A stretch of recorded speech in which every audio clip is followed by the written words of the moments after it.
नमस्कार मित्रांनो, स्वागत आहे आपल्या चॅनलवर जॉब विथ भूषण. आजचा जो व्हिडिओ असणार आहे मित्रांनो, एम-पी-एस-सी ग्रुप बीची जी भरती निघाली त्याचा फॉर्म फिल करून दाखवणार आहे मित्रांनो मी या व्हिडिओमध्ये. संपूर्ण तुम्हाला रजिस्ट्रेशन कसं करायचं आहे, फर्स्ट टाइम ओ-टी-आर कसा बनवायचा आहे आणि आपल्याला अप्लाय कसं करायचं आहे, संपूर्ण माहिती तुम्हाला मी या व्हिडिओमध्ये स्टेप बाय स्टेप देणार आहे मित्रांनो. तर तुम्हाला हा व्हिडिओ शेवटपर्यंत नक्की बघायचा आहे आणि चॅनलवर नवीन असाल त्याला सबस्क्राईब करून ठेवायचे, बेल आयकॉनला प्रेस करून ठेवायचे आणि आपलं Telegram channel, WhatsApp group, Insta ID, Facebook ग्रुपला फॉलो करून ठेवायचे. चला तर मग सुरू करूया व्हिडिओला. मित्रांनो, व्हिडिओ सुरू करण्याच्या आधी तुम्हाला जागांबाबत थोडी माहिती देऊन देतो. जसं की एम-पी-एस-सी कडून पहिली जी वॅकन्सी आली होती 2 पदांसाठी आली होती, जे की होतं सहाय्यक कक्ष अधिकारी गट ब ची भरती होती मित्रांनो. त्याच्यानंतर त्यासाठी 3 पदं निघालेली आहे आणि राज्य कर निरीक्षकसाठी गट ब साठी 279 पदं निघालेली आहेत. त्यानंतर त्यांनी आता एक नवीन नोटिफिकेशन जारी केलेली आहे, जी की पी-एस-आय भरतीची पोलीस उपनिरीक्षकची 392 पदे काढलेली आहेत. या सगळ्या पदांना मिळून मित्रांनो याची जी आता टोटल इथं पदवी निघालेली आहे, सुधारित पदं 674 पदांसाठी इथं वॅकन्सी निघालेली आहे. ओके. जे की तुम्ही इथं दिलेले पण आहे. ओके. 674 पदांसाठी इथं वॅकन्सी जाहीर करण्यात आलेली मित्रांनो. ओके. त्यांनी बदल वगैरे करून इथं पदं वगैरे वाढवलेली आहे. ओके. अशा पद्धतीने हे बघू शकतो तुम्ही इथं पद दिलेले आहे. पोलीस उपनिरीक्षकचे कॅटेगरी वाईज 392 पदं आणि इथं 3 पदं सहाय्यक कक्ष अधिकारी राज्य कर निरीक्षकसाठी ते एस-टी-आयसाठी 279 पदं मित्रांनो. ओके. अशा पद्धतीने. ओके. याची फुल व्हिडिओ मी ऑलरेडी चॅनलवर बनवली, तिथे जाऊन बघून घ्यायचं आहे. आता आपण येऊया डबल ए वेबसाईटवर. याची वेबसाईट आहे मित्रांनो, एम-पी-एस-सीची वेबसाईट दिलेली आहे, mpsconline.gov.in. या वेबसाईटवर आल्यानंतर मित्रांनो आपल्याला सगळ्यात आधी काय करायचं आहे, इथं आल्यानंतर डोळे मोठं करून घेतो. ओके. आपल्याला असं इंटरफेस दिसतो मित्रांनो वेबसाईट ओपन केल्यानंतर. ओके. या वेबसाईटवर आल्यानंतर आपल्याला सगळ्यात आधी इथं हेल्पलाईन नंबर वगैरे दिलेले आहेत, जे की आपल्याला फॉर्म वगैरे भरत असताना काही आपल्याला डाउट्स आले असतील, क्वेरी आलेली असेल किंवा आपलं प्रोफाईलमध्ये काही प्रॉब्लेम आलेला असेल, तर आपण इथं कॉल करू शकतो किंवा मेल पण करू शकतो. ओके. इथं आल्यानंतर गाईडलाईन वगैरे पण दिलेली आहेत, जे की तुम्हाला इथं ओ-टी-आर बनवण्यासाठी आणि इथं लॉगिन दिलेलं आहे, होम पेज दिलेलं आहे. ओके. आपण होम पेजवर आता आहेत. आपल्याला सगळ्यात आधी इथं न्यू रजिस्ट्रेशन करायचं आहे मित्रांनो. ओके. तर न्यू रजिस्ट्रेशन या ऑप्शन दिसतं तुम्हाला न्यू युजर रजिस्ट्रेशनवर आपल्याला क्लिक करायचं आहे. कारण की तुम्हाला स्टेप बाय स्टेप सगळी प्रोसेस सांगणार आहे. याच्यावर आपण क्लिक केल्यानंतर मित्रांनो रजिस्टर आपल्या समोरचा ऑप्शन ओपन होतो, की मॅन्डेटरी असतं. आपल्याला स्टारवाले दिलेले आहे. जर स्टार असेल ते आपल्याला मॅन्डेटरी असणार आहे. सगळ्यात आधी ईमेल ॲड्रेस टाकायचा, जो की आपल्याला मॅन्डेटरी असणार आहे. ओके. मोबाईल नंबर टाकायचा, जो पण आपल्याला मॅन्डेटरी आहे. गेट ओ-टी-पी व्हेरिफाय करायचा आहे. ईमेलचा पण आणि मोबाईल नंबरचा पण. त्याचा इथं ओ-टी-पी आपल्याला आल्यानंतर आपल्याला त्या खालच्या बॉक्सवर टाकायचा आहे. मोबाईल नंबरचा आणि ईमेल ॲड्रेसचा दोघांचा ओ-टी-पी ईमेल ॲड्रेसचा इथे टाकायचा, मोबाईल नंबरचा इथे टाकायचा आहे. पासवर्ड क्रिएशन करायचं आहे, जे की आपल्याला न्यू पासवर्ड बनवायचा आहे आणि कन्फर्म पासवर्ड करायचा आहे. ओके. डेट ऑफ बर्थ आपली जी पण असेल ती इथं टाकून घ्यायची आहे. त्यानंतर इथं दिलेलं आहे, आता इथं दिलेलं आहे त्यांनी कॅन्डिडेटला इथं रिनंबरसाठी सिक्युरिटी क्वेश्चन दिलेले आहे, जे की इथं तुम्ही बघू शकता. What is your child childhood nickname. Okay. Childhood nickname आपण टाकू शकता. त्यानंतर इथं फेव्हराइट आपलं childhood friend only one. Okay. ते टाकू शकता. त्यानंतर आपलं ब्लड ग्रुप टाकू शकता याच्यामध्ये. ओके. त्यानंतर एच-एस-सीचे आपल्याला कंप्लीट काही झालेले आहे ते वर्ष टाकू शकता. त्यानंतर सरनेम आपलं स्कूल सरनेमचं आपल्याला युअर फेव्हराइट टीचर नेम असेल, कोणत्या आपल्याला टीचर आवडत वगैरे असेल, ते सरनेम टाकू शकता आणि आपल्याला what is your sportsman. Favourite आपलं कोणतं स्पोर्ट्समॅन असेल त्याचं नाव इथं टाकू शकता. ओके. असं आपल्याला टाकायचं असतं. फक्त कशासाठी? सिक्युरिटी क्वेश्चनसाठी दिलेलं आहे, जे की आपल्याला इथं काही कारणास्तव आपली लॉक वगैरे झाली आहे आयडी, तर आपल्याला सिक्युरिटी क्वेश्चन विचारत असतात. आपल्याला त्याच्यानंतर रजिस्टर ऑप्शनवर क्लिक करायचं आहे. रजिस्ट्रेशन आपल्याला केल्यानंतर आपल्याला रजिस्ट्रेशन झाल्यानंतर आपल्याला काय करायचं आहे, लॉगिन वाला जो ऑप्शन आपल्याला त्याच्यावर क्लिक करायचं आहे. ओके. रजिस्ट्रेशन झाल्यानंतर आपल्याला पासवर्ड वगैरे आपण बनवलेला आहे. तर जो की तुम्ही आता तिथं लॉगिनसाठी आपण आता क्लिक केल्यानंतर रजिस्टर ईमेल ॲड्रेस किंवा मोबाईल नंबर या दोघांपैकी तुम्ही एक ऑप्शन टाकू शकता आणि जो पासवर्ड तुम्ही बनवलेला आहे तो टाकू शकता. ओके. जर तुम्ही पासवर्ड इथे विसरलेला असाल तर तुम्ही इथं बरं फॉरगेट युअर पासवर्ड करून पासवर्ड पण चेंज करू शकता मोबाईल नंबर किंवा ईमेल ॲड्रेसद्वारे. ओके. तर तुम्हाला इथं लॉगिन करून घ्यायचं. सगळ्यात आधी इथं नंबर वगैरे टाकून घ्यायचा आहे आपला. ओके. अशा पद्धतीने जो पण तुम्ही पासवर्ड बनवलेला आहे तो आपल्याला इथं टाकून द्यायचा आहे. ओके. असं लॉगिन बटनावर क्लिक केल्यानंतर लॉगिनवर क्लिक करायचं आहे. लगेच तुम्हाला हा कॅप्चर कोड येतो, जो की तुम्हाला सिक्युरिटी कोड म्हणून टाकायचा असतो. तो तुम्हाला इथं टाकून घ्यायचा आहे. लगेच आपल्याला प्रोसेस बटनावर क्लिक करायचं आहे. तर तुमच्यासमोर आता लॉगिन सक्सेसफुल असं पॉपअप ओपन होतं मित्रांनो. आता होम पेजवर आपण आहे. आपल्याला सगळ्यात आधी काय करायचं, आपल्याला प्रोफाईल क्रिएशन, आपल्याला नवीन प्रोफाईल बनवायची, जे की इथं होम पेजवर त्यांनी माहिती दिलेली आहे. क्रिएटिंग और अपडेटिंग प्रोफाईल आपण करू शकतो. सबमिट अनलॉक पण करू शकतो आणि चेक प्रोफाईल पण करू शकतो. ओके. आता हे दिलेलं आहे. स्टेप जी असते ओ-टी-आर बनवण्यासाठी जी दिलेली आहे इथं, जी की आपल्याला सगळ्यात आधी आपण पासवर्ड वगैरे क्रिएशन करतो. त्यानंतर लॉगिन झाल्यानंतर सगळ्यात आधी आपल्याला इथं पर्सनल इन्फॉर्मेशन टाकावी लागते, त्यानंतर ॲड्रेस इन्फॉर्मेशन टाकावी लागते, अदर इन्फॉर्मेशन टाकावी लागते, क्वालिफिकेशन एक्सपिरियन्स आपल्याला टाकावं लागतं आणि क्वालिफिकेशन्स इन्फॉर्मेशन आणि एक्सपिरियन्स इन्फॉर्मेशन. ओके. त्यानंतर upload your photo and signature आपल्याला एवढं आपल्याला अपलोड करावं लागतं, माहिती भरावी लागते सगळी आणि आपल्याला प्रोफाईल इथं लॉक करावी लागते परत. ओके. अशा पद्धतीने दिलेले आहे. चला तर मग आता ओपन करूया आपण प्रोफाईल क्रिएशनमध्ये जायचं आहे आणि आपली प्रोफाईल क्रिएशन करून घ्यायची आहे. ओके. तर मित्रांनो तुम्ही प्रोफाईल क्रिएशन या ऑप्शन आल्यानंतर तुमच्या समोर असे हे 6 ऑप्शन पॉपअप होतात मित्रांनो. स्टेप 1 असते पर्सनल इन्फॉर्मेशन, स्टेप 2 मध्ये ॲड्रेस इन्फॉर्मेशन, स्टेप 3 मध्ये आपल्याला अदर इन्फॉर्मेशन, स्टेप 4 मध्ये आपल्याला क्वालिफिकेशन इन्फॉर्मेशन, स्टेप 5 मध्ये एक्सपिरियन्स इन्फॉर्मेशन, स्टेप 6 मध्ये अपलोड फोटो अँड सिग्नेचर. असे हे 6 आपल्याला स्टेज असतात पूर्ण फॉलो करावी लागतात स्टेप बाय स्टेप. ओके.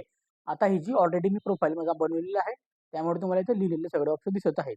तरी पण तुम्हाला मी स्टेप बाय स्टेप माझी प्रोफाईल परत आता ओपन करून तुम्हाला सगळी माहिती परत इन्फॉर्मेशन भरून दाखवतो. ओके. सगळ्यात आधी इथं आपल्याला आधार डिटेल टाकायची आहे, जे की आपल्याला आधार कार्ड आपल्याकडे असाल येस नो आपण करू शकता. आता सगळ्यांकडे आधार डिटेल लागत असते कंपल्सरी. तर इथं आपल्याला आधार डिटेल टाकायची, आपला नंबर टाकायचा, आधार डिटेल, आपलं नाव टाकायचं आहे. ओके. इथं नाव वगैरे टाकल्यानंतर आपल्याला पर्सनल डिटेल टाकायची आहे, जे की आपलं पहिले सरनेम, त्याच्यानंतर आपल्याला फर्स्ट नेम आणि इथं मिडल नेम टाकायचं आहे. ओके.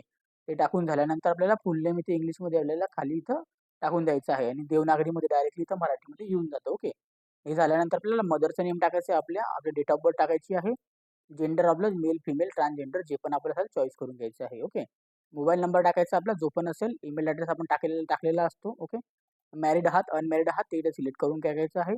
त्याच्यानंतर इथं आलं एवढं भरल्यानंतर आपल्याला इथं खाली यायचं आहे. खाली आल्यानंतर पुढची स्टेज असते आपल्याला नॅशनॅलिटी, आपल्याला इंडियन सिटीझन इथं असणं गरजेचं आहे. मराठी इथं आपल्याला मदर टंग आपली दिलेली आहे. ओके. जी तुमची असेल वेगळी असेल टाकू शकता.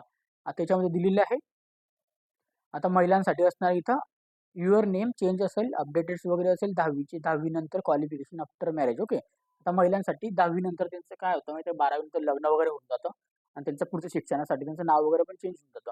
त्यामुळे त्यांचं इथं महिलांचं नाव वगैरे चेंज असेल तर इथं येस नो ऑप्शन तुम्ही चॉईस करू शकता. महिलांसाठी आहे तो ऑप्शन. येस केला आपण तर आपल्या इथं चेंज झालेलं जे नाव असणार आहे इंग्लिशमध्ये आपल्याला टाकायचं आहे. ओके. पुरुष असेल तिथं नो करून टाकायचं आहे. ओके. त्यानंतर इथं मराठी. आता इथं मराठीमध्ये तुम्हाला बोलता, लिहिता, वाचता येतं का? तो रीड, रायटिंग आणि स्पीकिंग. ओके. तर मराठीमध्ये लिहिता, वाचता, बोलता येतो. येस करायची ऑप्शन. त्यानंतर आपल्याला फिजिकली आपल्याला इथं डिटेल टाकायची आहे, जे की आपली हाईट किती आहे आताच्या कंडिशनला, वेट किती आहे आपलं, त्यानंतर चेस्ट किती आपली न फुगवता आणि फुगवून आपली किती आहे ते टाकायचं असतं. ओके. तर इथे दिलेले आहे ऑप्शन्स वगैरे. ओके. आपल्याला मिनिमम आपल्याला हाईट किती लागत असते इथं दिलेली आहे. तुम्हाला इथं बघू शकता एज प्लेन वगैरे दिलेले आहे. ओके. आता हे एवढं टाकल्यानंतर आपल्याला कास्ट कास्ट आणि कॅटेगरी डिटेल टाकायची आहे. आपली कास्ट चॉईस करायची आहे, जी पण आपली कास्ट असेल. तर आता इथं बघू शकता कास्ट सर्टिफिकेशन नंबर टाकायचा आहे. आपण कधी एस-सी, एस-टीमध्ये येत असाल किंवा आपण ओपन कॅटेगरी सोडून यू-आर सोडून बाकीच्यांना सगळ्यांना कास्ट नंबर द्यावा लागतो. ओके. ओपन कॅटेगरीला सोडून. ओके.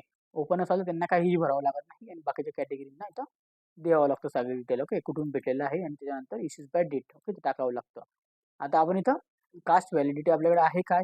तर आपल्याकडे इथे येस नो ऑप्शन आपल्याला येतं. ओके. तर आपण नो येस आपण करू शकतो जे पण आपल्याकडे असेल. ओके. त्यानंतर इथं person with benchmark disability details. Okay. Disability detail म्हणजे पी-डब्ल्यू-डी दिव्यांग पर्सनसाठी दिव्यांग पर्सनची तर डिटेल वगैरे आपल्याला इथं फिल करावी लागते. ओके. ज्याच्यामध्ये आपल्याला ती बघू शकता दिलेली आहे.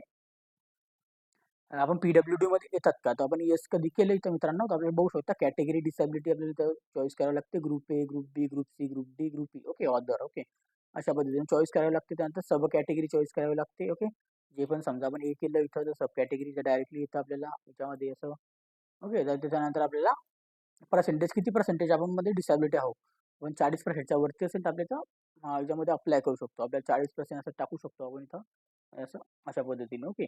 त्यानंतर इथं व्हॅलिडेटवर क्लिक करायचं आहे. ओके. त्याच्यानंतर आपण इथं आपल्याकडे इथं टाइप ऑफ डिसेबिलिटी सर्टिफिकेशन कोणतं आहे ते इथं सिलेक्ट करून घ्यायचं आहे. ओके. त्याच्यानंतर इथं सर्टिफिकेशन नंबर आणि डेट ऑफ इश्यूज कोणत्या तारखेला तुम्हाला ते मिळालेले आहे आणि त्याचा डिसॅबिलिटीचं ते कार्ड असतं त्या कार्डवरचा नंबर इथं आपल्याकडे ते युनिक डिसॅबिलिटी आयडी आहे का unit ID card yes no आपण करू शकतो. त्याचा नंबर असेल टाकून द्यायचा आहे. ओके. जर आपण डिसॅबिलिटीमध्ये नसाल तर डायरेक्टली इथं नो ऑप्शन सिलेक्ट करायचं आहे. तर स्पोर्ट्स पर्सन आता आपण स्पोर्ट्स पर्सन असाल इथं तर आपण इथे येस करू शकतो आणि नो करू शकतो. आपण येस येस कधी केलं याच्यामध्ये तर आपल्याला इथं सगळी डिटेल्स द्यावं लागणार आहे. कोणत्या टाईपचे आपण स्पोर्टमध्ये खेळलेले आहात. ओके.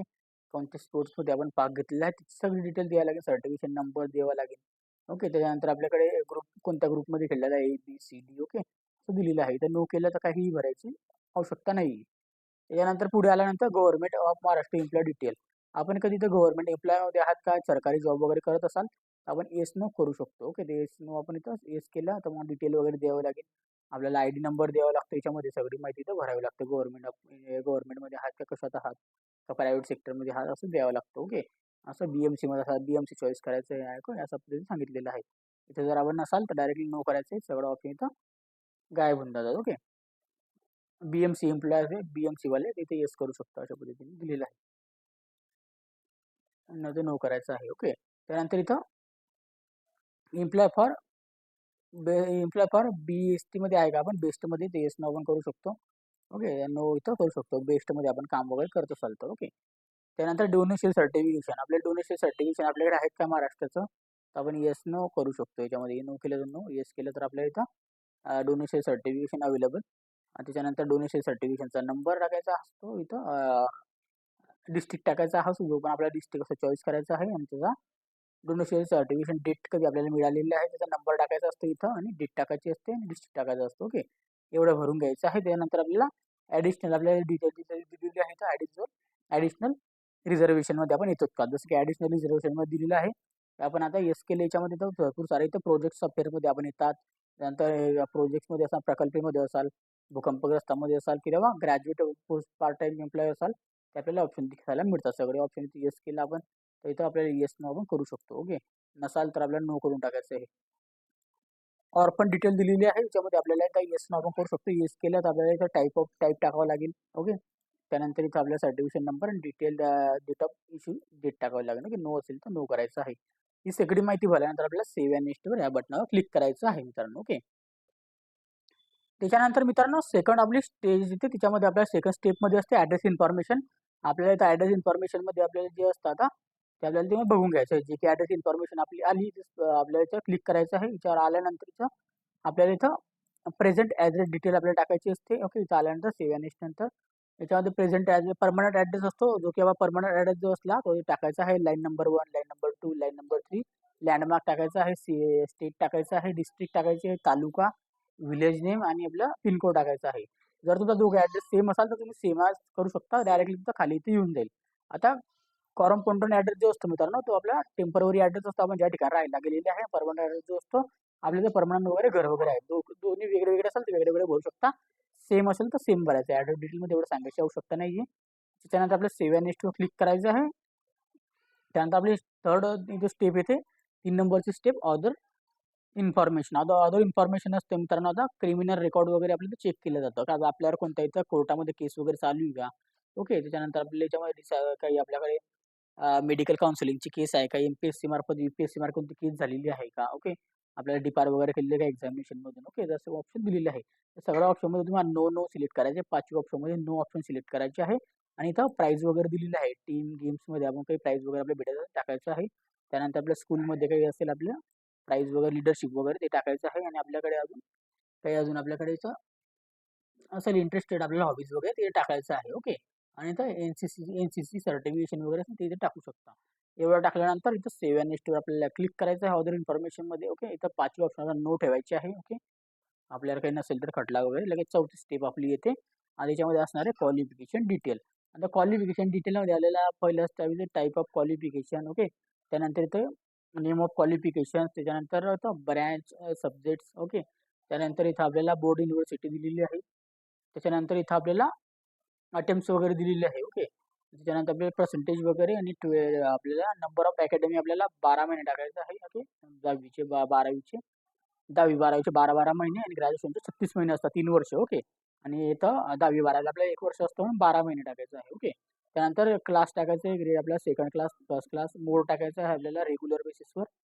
टाइप ऑफ सब्जेक्ट वगैरे इथे टाकून घ्यायचं. सगळ्यात पहिले आपल्याला ACC, त्यानंतर HSC आणि ग्रॅज्युएशन. ओके, जे पण तुम्हाला टाकायचं आहे तुम्ही टाकून घ्यायचं आहे याच्यामध्ये स्टेप बाय स्टेप. ओके, कधी पास आउट झालेली संपूर्ण माहिती तर भरायची आहे, जी की मी इथं पहिलीपासून भरलेली आहे. जे की तुम्हाला इथं खाली आता डेमो म्हणून दाखवतो. आता तुम्हाला जर इथे टाकायचं असेल 10वी पासून तुम्ही तर अनलिमिटेड टाकू शकता, जे पण तुमचं असेल PhD वगैरे. 10वी सिलेक्ट करायची आहे, लगेच 10वीचं क्वालिफिकेशन तिथं टाकायचं आहे. ACC, त्यानंतर इथं SSCचं आपल्याला इथं टाकलेलं आहे ऑलरेडी म्हणून दाखवते. सब्जेक्ट स्ट्रीम टाकायची आहे. सब्जेक्ट स्ट्रीम कोणती ते येत नाही 10वी मध्ये. ओके. आपल्याला स्टेट आपल्या इथं महाराष्ट्र येणार. ओके. अशा पद्धतीने इथं महाराष्ट्र इथं चॉईस करून घ्यायचं आहे. ओके. महाराष्ट्र. त्याच्यानंतर इथं आपल्याला बोर्ड ऑफ युनिव्हर्सिटी आपल्याला CBSE ऑदर होती कोणती स्टेट बोर्ड होतं ते चॉईस करायचं आहे. ओके. त्यानंतर क्वालिफिकेशन आपण पास आहात काय. ओके. इथं चेकआउट करून घ्यायचं आहे. त्याच्यानंतर इथं डेट ऑफ क्वालिफिकेशन कधी झालेली ते डेट टाकायची आहे. अटेम्प्ट किती अटेम्प्टमध्ये तुम्ही पास आउट झालेले फर्स्ट अटेम्प्टमध्ये एक टाकायचं आहे फक्त. ओके. त्याच्यानंतर इथं आपल्याला पर्सेंटेज किती ते टाकायचं आहे. नंबर ऑफ अकॅडमिक क्लास टाकायची ग्रेड आपली first class second class pass out आहे ते टाकून घ्यायचं इथे चॉईस करून. मोड ऑफ आपल्याला मोड टाकायचं आहे. डिस्टन्समध्ये होतं रेग्युलरमध्ये होतं. ओके. आणि कंपल्सरी सब्जेक्ट वगैरे टाकायचे आणि ऑप्शन आपल्याला दिलेला आहे. असं इथं ॲड केल्यानंतर अजून तुम्हाला पुढचं इथं अटेम्प्ट स्टेप बाय स्टेप 10वीचं 12वीचं ग्रॅज्युएशनचं. ओके. अशा पद्धतीने आपल्याला इथं चॉईस करायचं आहे. स्टेप बाय स्टेप तुम्हाला टाकून घ्यायचं जे पण तुमचे झालेले असेल. आता इथं मी त्याचा सगळे ऑप्शन आता इथं माझं भरलेलं आहे ऑलरेडी. ओके. असंच तुम्हाला स्टेप बाय स्टेप टाकून घ्यायचं आहे ग्रॅज्युएशनपर्यंत. ओके. एवढं भरून घ्यायचं आहे. लगेच आपल्याला सेव्ह अँड नेक्स्ट ऑप्शन आपल्याला क्लिक करायचं आहे पुढच्या स्टेजला. त्याच्यानंतर मित्रांनो त्याच्यानंतर आपल्याला सेव्ह केल्यानंतर आपल्या क्वालिफिकेशन इन्फॉर्मेशन भरल्यानंतर स्टेप 5 येते आपल्याला सेव्ह केल्यानंतर एक्सपिरियन्स इन्फॉर्मेशन टाकावी लागते. जसं की मी नो केलेलं आहे. जर तुम्ही इथं समजा येस केलं तर तुम्हाला एक्सपिरियन्स डिटेल टाकावं लागणार संपूर्ण. ओके. जे की इथं बघू शकता तुम्ही आता. मग आपण एम्प्लॉय कुठं काम केलेलं आहे, पार्ट टाइम केलेलं होतं, परमनंट काम केलेलं होतं प्रेझेंटमध्ये. ओके. MPSC मध्ये एम्प्लॉय होतात का, येस नो करू शकता. ओके. असं डिपार्टमेंटल एम्प्लॉय होतात का. आता इथं संपूर्ण तुम्हाला माहिती भरावी लागेल तुम्ही जिथं जिथं काम केलेलं आहे. नेचर ऑफ जॉब काय होतं. ओके. पगार किती होता, नेचर ऑफ अपॉइंटमेंट काय होती, ग्रेड पे काय होता, सॅलरी किती होती, बेसिक पे किती होता, संपूर्ण माहिती इथं द्यावी लागतं. ओके. किती वर्ष काम केलेलं आहे असं इथं माहिती भरावी लागते. जर तुम्ही फ्रेशर असाल तर नो ऑप्शनवर क्लिक करायचं आहे. ओके. आणि सेव्ह ऑप्शन आपल्याला क्लिक करायचं आहे. नंतर आपला स्टेप नंबर 6 येते जे की असते आपली बघू शकता फोटोग्राफ्स आणि सिग्नेचर बद्दल माहिती दिलेली आहे. आता इथं जे इमेज जे दिलेलं आहे आपल्याला 50 KB पर्यंत आपल्याला त्याची साईज पाहिजे आहे. जे की आता फोटो 125 ते 130 पिक्सल आपल्याला पाहिजे. ओके. त्याच्यात जास्त 150 ते 70 पिक्सेलपर्यंत. ओके. 50 KB पर्यंत इथं पाहिजे आहे. आणि आपल्याला इथं पण सिग्नेचर 125 ते 30 पिक्सेल्स पर्यंत पाहिजे आहे किंवा 50 ते 60 पिक्सेलपर्यंत. ओके. 50 KB पर्यंत साईज असणार आहे. दोघे आपण अपलोड करायचं आहे. तर फोटोग्राफ चॉईस करून अपलोड करायचं, सिग्नेचर चॉईस करून अपलोड करायचं आहे. आणि सेव्ह ऑप्शनवर क्लिक करायचं आहे. ओके. इथं सेव्हवर क्लिक केल्यानंतर सेव्ह झालं सक्सेसफुली. त्यानंतर आपल्याला इथं सबमिट अँड लॉक प्रोफाईल आपल्याला करायचं आहे सगळ्यात शेवटी. ओके. सगळे ऑप्शन भरल्यानंतर सबमिट अँड लॉकवर कन्फर्म करायचं आहे. जसं की तुम्ही कन्फर्म केलं डायरेक्ट तुम्ही आता प्रोफाईल क्रिएशनवर जाऊ शकत नाही कारण की तुम्हाला इथं पॉपअप आलेलं लॉक झालेली आहे प्रोफाईल तुमची. आता तुम्हाला ऑनलाईन ॲप्लिकेशन आता ऑनलाईन ॲप्लिकेशनवर आल्यानंतर आता तुम्ही बघू शकता आता MPSC कडून ज्या ज्या परीक्षा चालू आहे फॉर्म भरण्यासाठी जे की तुम्ही बघू शकता मेडिकल सुपरिटेंडेंटसाठी तर वॅकन्सी, डेप्युटी मॅनेजरसाठी वॅकन्सी आहे, सीनियर रिसर्च ऑफिसरसाठी वॅकन्सी निघालेली आहे, सुपरिटेंडंट एन्व्हायरमेंट पोस्टसाठी तर वॅकन्सी आहे, ड्रग्स इन्स्पेक्टरसाठी वॅकन्सी आहे, Maharashtra group B non graduate सर्व्हिससाठी तर वॅकन्सी आहे. आणि त्याच्यानंतर तिथं आता पॉपअप आलेला Maharashtra group C service mains एक्झामिनेशनसाठी आलेलं आहे. ओके. जे मेन्स एक्झामिनेशनसाठी तर पोहोचलेले असेल ते इथं फॉर्म भरू शकता. आता आपल्याला कोणती भरायची इथं Maharashtra group B non graduate service combine Maharashtra गटभ राजपत्रित सेवा सर्व्हिस संयुक्त पूर्व परीक्षेसाठी फॉर्म भरायचा आहे. ओके. म्हणजे व्ह्यू वर क्लिक करायचं आहे. ओके. इथं आल्यानंतर चेक किंवा इलिजिबिलिटीवर क्लिक करायचं आहे. आता इथं तुम्ही बघू शकता ग्रीन ऑप्शन आपल्याला इथं आलेलं आहे are you for eligible and can apply your post. Okay. जर तुम्ही नसाल तिथं रेड ऑप्शन येतं की तुम्ही अप्लाय करू शकत नाही. ओके. जसं की तुम्हाला इथं एक्झाम्पलसाठी परत एकदा दाखवतो. आता इथं सर्व मेडिकलसाठी मी बघतो. आता इथं चेक इलिजिबल क्लिक करतो. तर बघू शकता इथं तुम्ही आता कॅटेगरीमध्ये पण बसत नाही, तुमचं एक्सपिरियन्स पण आहे, तुमचं एज्युकेशन पण नाही आहे. Okay. You not eligible post असं ऑप्शन येतं. ओके. आपल्याला इथं परत इथं यायचं चेक इलिजिबल क्लिक करायचं आहे. तुमची प्रोफाईल इथे येऊन जाते. जर तुम्हाला इथं प्रोफाईल वाचायचं असेल संपूर्ण प्रोफाईल वाचू शकता. आता अप्लाय नाववर आपल्याला क्लिक करायचं आहे. आता ग्रुप बीच्या सगळ्या पोस्टला आपल्याला अप्लाय करायचं आहे. तर अप्लाय पोस्टवर क्लिक केल्यानंतर तुम्ही आता इथं कॅटेगरीमध्ये जर फॉर्म भरत असाल तर तुम्हाला इथं प्रूफ सर्टिफिकेशन द्यावं लागतं. प्रूफ ऑफ कॅटेगरीचं सर्टिफिकेशन, प्रूफ ऑफ डोमिसाईल द्यावं लागतं. ओके. ओपनमध्ये असाल तर काही भरावं लागत नाही. आता तुम्हाला इथं रिअपलोड करायचं असेल करू शकता किंवा तुम्हाला रिचेक करायचं असेल तर व्ह्यू डॉक्युमेंटवर आपल्याला क्लिक करायचं बघून घ्यायचं एकदा. जेणेकरून कधी चुकीचा वगैरे असला तर आपल्याला इथं चेंज करायला बरं होतं. ओके. अशा पद्धतीने तर माहिती वगैरे आपल्याला बघायला मिळते. ओके. त्यानंतर आता इथं आपल्याला चेक करून घ्यायचं इथं आणि आपल्याला इथं चेक केल्यानंतर आपल्याला इथं कोणत्या ठिकाणी आपल्याला एक्झामिनेशन द्यायची ते सेंटर इथं चॉईस करायचं आहे, जे की तुम्ही इथं बघू शकता. ओके. असं आपल्याला मुंबई वगैरे जे पण ठाणे असेल इथं चॉईस करायचं आहे, कन्फर्म करायचं आहे. त्यानंतर इथं आपलं प्लेस टाकायचं आहे. जे पण आपलं प्लेस असेल तिथं गावाचं नाव टाकायचं आहे. इथं त्या बॉक्समध्ये आपलं सिग्नेचर वगैरे बघायचं आहे. सबमिट अँड पे ऑप्शन आपल्याला क्लिक करायचं आहे. जसं की तुम्ही सबमिट अँड पे ऑप्शनवर क्लिक केलं की तुमच्या समोर असा ऑप्शन आहे, select your mode of payment. Okay. त्याच्यामध्ये आपल्याला चलन पेमेंट पण करू शकतो आणि ऑनलाईन पेमेंट पण करू शकतो. जे की आपल्याला 25 तारखेपर्यंत करायचं आहे. 25/8/2025 पर्यंत. ओके. तर इथं तुम्ही बघू शकता तुम्हाला आता ऑनलाईन पेमेंटवरच क्लिक करायचं आहे. ऑनलाईन पद्धतीने फॉर्म भरायचा आहे. SBI कडून फॉर्म भरायचा आहे. SBI ऑप्शन चॉईस करायचा आहे. नाहीतर फिर इझी बस कडून तो फॉर्म भरू शकतात. ओके. तर कोणतं पण एक ऑप्शन आपल्याला चॉईस करून घ्यायचं SBI कडून किंवा इझी बस कडून. ओके. तर तुम्हाला मी इथं क्लिक करून दाखवतो. इझी बस कडून ओके क्लिक करायचं आहे. आणि इथं डायरेक्टली त्यांचं इथे येऊन जातं फिर नोटिफिकेशन येऊन जाते. ओके. याच्यामध्ये आपण आता आता काय करायचं आपल्याला HDFC वगैरे आपण इथं क्रेडिट डेबिट कार्ड वगैरे असेल तर ऑलवर क्लिक करायचं आहे व्ह्यूज ऑल. ओके. 15% आपल्याला सेव्हिंग होऊ शकते आपल्याकडे. ओके. इथं आपल्याला चॉईस रिक्वेस्ट वगैरे आहे. निओ कार्ड वगैरेची ऑफर चालवली आहे. ओके. त्यानंतर तुम्हाला जे पण इथं आपल्याला क्रेडिट कार्ड आपल्याकडे असेल किंवा डेबिट कार्ड असेल किंवा नेट बँकिंग असेल ते आपल्याला टाकायची आहे. ओके. डेबिट कार्डवर क्लिक करायचं आहे. तर डेबिट कार्डचा नंबर टाकायचा आहे. मंथ ऑफ इयर त्याच्यानंतर आपलं नाव टाकायचं आहे ज्याच्या नावावर ते डेबिट कार्ड क्रेडिट कार्ड असेल. त्याच्यानंतर इथं CVV कोड टाकायचा आहे जो ATMच्या मागच्या बाजूला असतो. एवढा कोड टाकून आपल्याला याच्यावर आपल्याला पेमेंट ऑप्शन आपल्याला दिसतं. ओके. जे की इथं आपल्याला ₹1-2 चार्जेस एक्स्ट्रा लागत असणार आहे. ओके. आता इथं कारण की आपल्याकडे माझ्याकडे SBIचं कार्ड नसल्यामुळे ₹294 फी इथं दाखवते. कारण की प्लॅटफॉर्म चार्ज ₹1.39. ओके. कारण की मी कॅटेगरीमधून फॉर्म भरते मागासवर्गीयांचा. ओके. बाकीच्या कॅटेगरी नाही तर ₹394 इथं फी लागली आहे. ओके. तर आता इथं आपल्याला टाकून घेऊ क्रेडिट कार्ड डिटेल वगैरे सगळी माहिती. कार्ड डिटेल आपण टाकल्यानंतर मित्रांनो पे नाववर आपल्याला क्लिक करायचं आहे. याच्यावर क्लिक केल्यानंतर तर इझी बस करून आपल्याला नोटिफिकेशन येते. आपल्याला एक कोड इथं सेंड केला जातो OTP मार्फत. ओके. तो OTP कोड डायरेक्टली आपल्याला इथं येऊन जातो आपल्या मोबाईल नंबरवर ते सेंड करून देतात. ओके. तो OTP कोड आल्यानंतर आपल्याला टाकायचा ह्या बॉक्समध्ये दिलेला आहे. ओके. तुमच्या समोर मी आता टाकतो डायरेक्टली. ओके. जो बी तुमचा आलेला असेल तो टाकायचा आहे. याच्यामध्ये पेमेंट्स वगैरे आपल्याला दिसून जातात त्याच्यावर किती आहे. ओके. आणि आपल्याला इथं सबमिट ऑप्शनवर क्लिक करायचं आहे. ओके. जसंही तुम्ही सबमिट ऑप्शनवर क्लिक केला तर इझीबस मार्फत तुमचं डायरेक्ट पेमेंट सक्सेसफुल. ओके. इथं ऑप्शन कोपऱ्यामध्ये इथं नाव आलेलं आहे पेमेंट सक्सेसफुल. तर कंटिन्यूवर पेमेंट अकाउंटवर आपल्याला इथं कंटिन्यू ऑप्शनवर क्लिक करायचं आहे सक्सेसफुल झाल्यानंतर. माय अकाउंटवर यायचं आहे. इथं आपण आता पेमेंट्स आपण आता बघू शकतो दिलेलं आहे.